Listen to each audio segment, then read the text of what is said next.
Anak sekarang banyak mengalami blasted. Apa? Blasted. B-nya boring, L-nya lonely, A-nya angry, S-nya stress, T-nya adalah tired. Anak sekarang boring, mereka merasa bosen. Bukan gak ada kegiatan, cuma polanya begitu-begitu aja pola anak-anak sekarang. Kita zaman dulu mainan subhanallah yang gunduk, layangan, macam-macam. Ya. Anak sekarang begitu. L-nya lonely. Ya. Anak sekarang itu sering merasa kesepian. Dia duduk samping ibu bapaknya, tapi mereka berdua di dunia yang lain. Emaknya sibuk gitu, selfiean, bapaknya main game. Ya.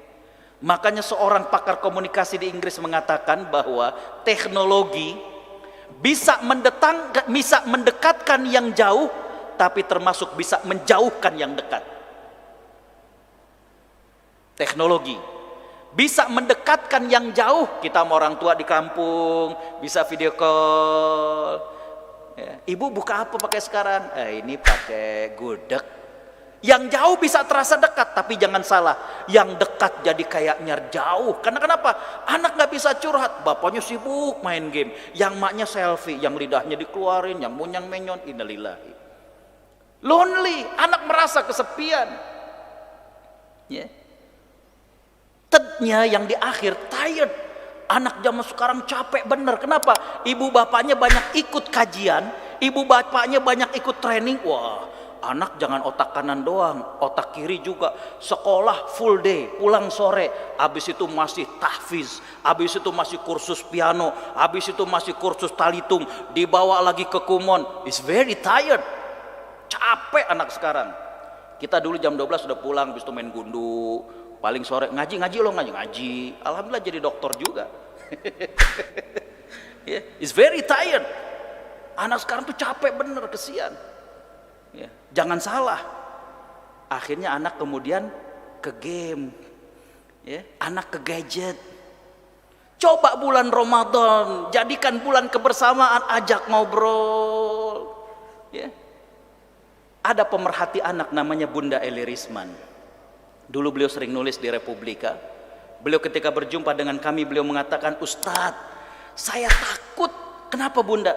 Indonesia menjadi the fatherless country. Indonesia menjadi negeri yang minim peran bapak. Kita bilang maksudnya gimana Bunda? Banyak sekarang ini keluarga yang suaminya berangkat kerja, anaknya masih tidur. Suaminya pulang kerja, anaknya sudah tidur. Saya bilang, tapi kan Bunda ada weekend. Iya, weekend sih ada. Tapi para suami-suami, para ayah-ayah itu sibuk dengan hobinya masing-masing. Yang seneng sepeda sampai siang belum pulang juga. Saya bilang, nih ngapain? Ya. Ya. Ya. Yang seneng burung, wah manggung, wah keprok. Subhanallah, ramean yang nontonnya daripada suara burungnya. Ya. Dulu lagi zaman Batu, Masya Allah, di Rawa Bening tuh di Jatinegara, ya Allah penuh luar biasa. Ya. Di rumahnya udah ngegosok aja. Anak-anak, ya Allah. Saya bilang, Bunda terus gimana solusinya? Ustadz saya sedang kampanye, kata beliau. Bagaimana ayah 30 minutes, 30 menit aja dengan anaknya. It's enough, saya bilang. Cukup Bunda 30 menit ayah dengan anaknya? Cukup Ustadz. Tapi dengan satu syarat. Ayahnya nggak sibuk dengan gadgetnya. 30 menit fokus kita ngobrol dengan anak. Ada yang kita masukkan nilai kepada anak. Tentang kejujuran, tentang kesabaran, tentang Ramadan. Jadi Bapak Ibu Allah Subhanahu wa ta'ala rahmati, Ramadan kembali. Bukan cuma kita baik. Bukan cuma meningkat amal ibadah kita. Tapi Ramadan adalah bulan kebersamaan. Bagaimana kita bersama dengan keluarga. Banyak momen yang bisa kita gunakan. Sahur, ya, bagaimana berbuka, ngajak bareng dari masjid dari rumah ke masjid, ya. Habis tarawih, tadi saya katakan, kenapa kita peduli terhadap istri kepada anak kita? Karena apa? Kita pengen satu surga dengan mereka. Dan mulai sekarang kita rubah rumah tangga kita, bukan cuma rumah tangga sehidup semati, tapi sehidup sesurga.